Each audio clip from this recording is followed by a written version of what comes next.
Assalamualaikum warahmatullahi wabarakatuh. Kami dari kelompok 3 dengan mata kuliah Dasar Logika dan Penulisan Ilmiah, yang dimana pada hari ini kelompok kami akan membahas materi yaitu tentang pengertian dan perkataan.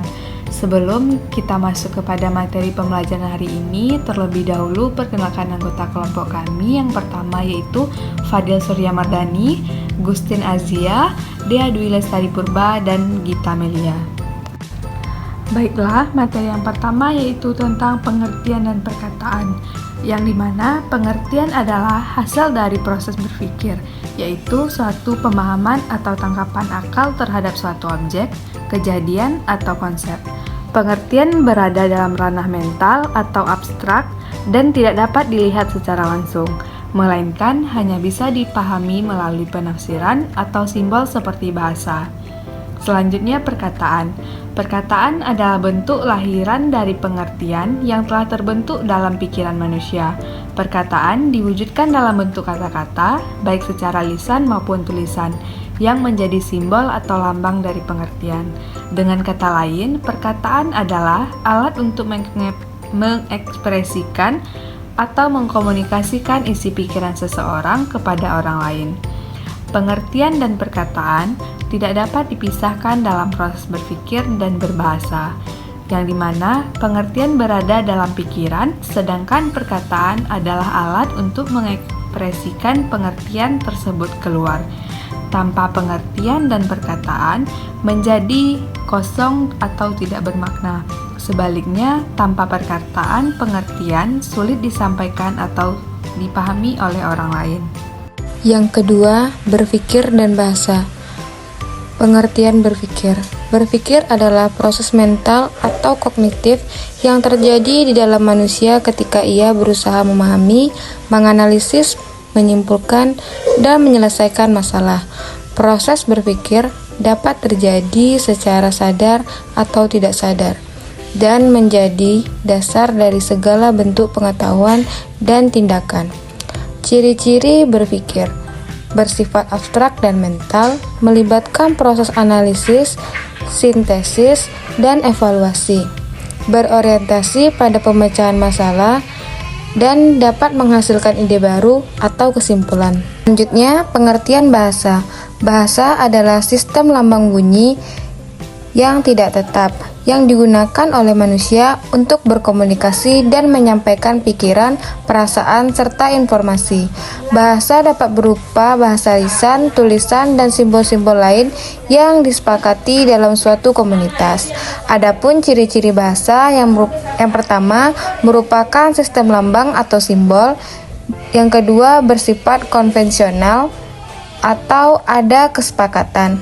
Selanjutnya dinamis atau dapat berubah sesuai waktu dan budaya. Yang terakhir mewakili makna dan gagasan.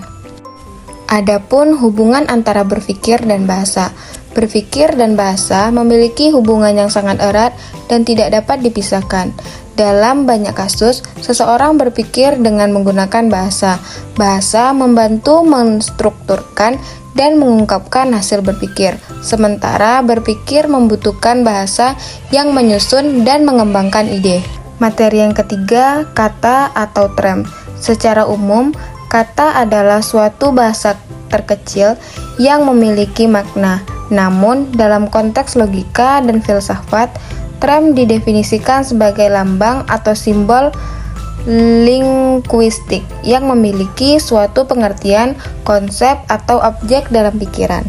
Dalam logika, term adalah bagian penting dari pernyataan atau profisis. Seperti profisis logika terdiri dari dua term utama, subjek, predikat. Arti dan isi. Arti adalah makna yang melekat pada suatu lambang atau kata dalam bahasa. Arti berhubungan dengan simbol linguistik yang digunakan untuk menunjuk sesuatu.